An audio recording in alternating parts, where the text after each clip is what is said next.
mostly seen with people with narcissistic personality. History has shown when leaders of autocratic nature take control, there will be death of culture and human consciousness. This type of leader comes with authority and dominance over others, hidden within charming and influencing personality. Majority of business leaders promoted by companies to leadership role belong to this group, predominantly witnessed within baby boomer and generation X, high on competitiveness and less on agreeability. This type of leader likes to control and direct more than lead the team. You may hear more of I want in their statements.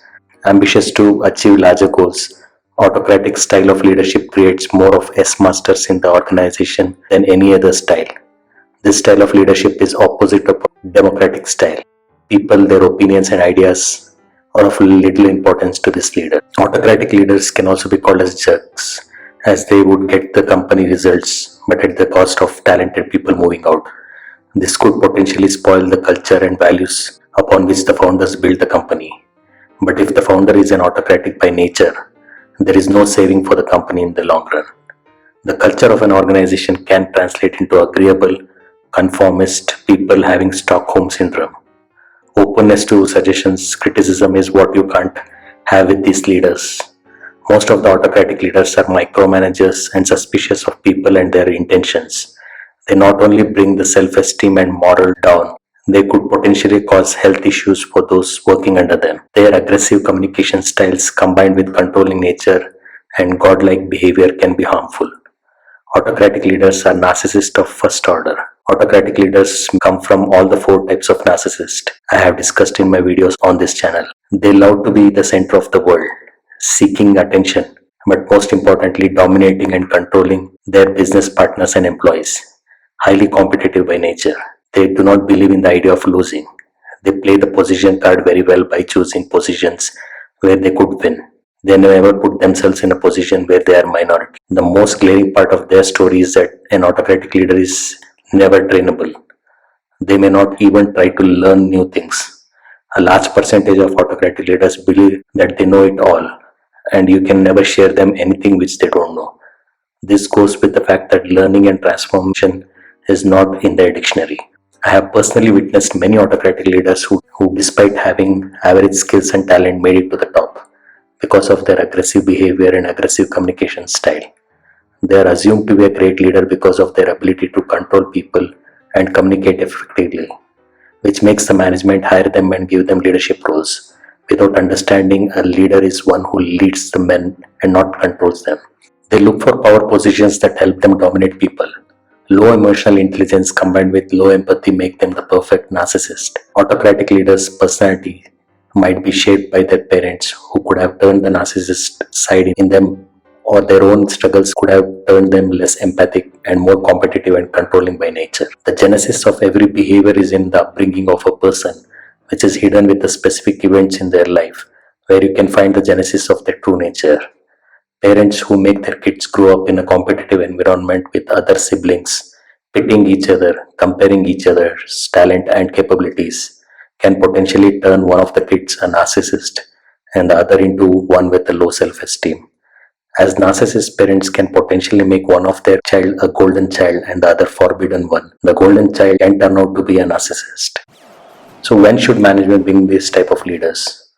I ask this question with all leadership style, but in this case the answer is obviously never. Probably I do not want any management to nurture and promote autocratic leaders. The old beliefs of choosing autocratic leadership is long gone. They do not fit the bill now. They are not required in today's world. Why companies hire these leaders? This is a tricky question. Unlike other types I discuss on this channel, who could be hired for implementing strategies or transforming business, these category of leaders are generally homegrown, and in most cases they assume the role taking the position of strength and power when they see an opportunity. Generally it happens under a democratic leader who would allow these leaders to take control, which they want it anyway. They'll be the far from leader they worked under. They would not have learned any bit of their skills or virtues. Because of their charming personality, they would have influenced the people around them. For the people in the management who select them for the position, it is always because of their personal equation with this person. They generally fall blind to what people say about the person, probably because they like the personality of this person. What is striking is the resemblance of autocratic leader all around the world is the fact that they would have not learned a thing about human nature, let alone leading people. They would have neither learned a thing about their mentor or godfather within the company, and most of all, they would have never witnessed a narcissist leaders above them, and yet they do that to people working under them. So, what are the qualities of autocratic leaders? In other words, what the management can expect to happen if they choose an autocratic leader. There is a technology to solve a piece of a problem. There are methods to solve problems, simplify the issues, reduce time and effort. But guess what? These type of leaders choose otherwise. For autocratic leaders, it is not just about control. It is about keeping their team on the edge, making them second guess their irrational behaviors. They will never explain what they want as an outcome, nor do they allow you to make your decisions. Instead, they will create chaos. They will handle you like a construction worker who is not told what work he or she has to do. It is decided on the site, with the worker guessing what the contractor in charge of him would say next. By the time you are on the job, the autocratic leader will come and change the job and ask you to do something else, judging you, passing comments. They will not define goals and activities and neither allow you to define. Even if they did, they scrutinize every step, micromanage, and change it often that you no longer want to do it. Stop making your decisions. This is when they bring control and order. This is a sign to them that you can be pushed over. Once they know that they can control you, that is when they bring the order. With autocratic leaders, you will have to ask them permission to make any decisions. May God save you when you make a decision which did not require their help or suggestion. They will make you look like you have committed the biggest sin. One of the qualities of narcissist personality is taking you on a guilty trips.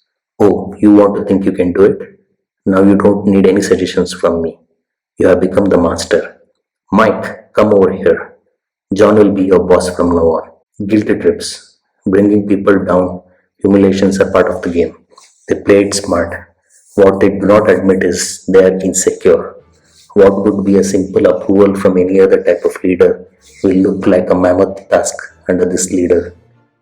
People spend hours discussing whether to ask permission from the leader, as they know he or she would react, create drama and scene out of nothing. Once they see that you are slowly losing your ability to make decisions and allowing them to make decisions, they will bring your self-confidence further down by now questioning your abilities and making big issues out of small problems till the point you lose all your self-esteem and submit to them. Once self-esteem is gone, self-doubt comes into picture. Fear, anxiety and stress start creeping into your life. Once they have killed your self-esteem and ability to communicate and assert yourself, they will dominate with power. The more they see you fear and panic and show anxiety and stress, the more they like it and the more their behavior turns ugly and sadistic. One of the notable nature of narcissist individual is their ability to influence people around them, turning them against you, removing your support system. If you decide to leave them, autocratic leaders will make a huge noise, questioning your talent and ability to succeed in the world. But if you decide to move on, a large percentage of them would look to spoil your career outside. They can influence people who have hired you.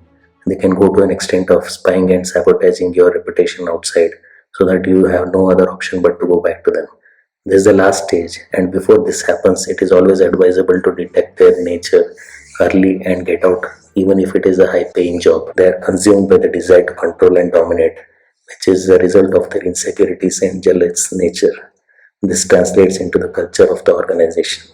When these leaders leave the organization, it would take many years, sometimes as long as 5 years, to bring it back on track. They would not just spoil the culture of an organization, but also the self-confidence and self-esteem of people, which requires a true transformation leader to change the situation.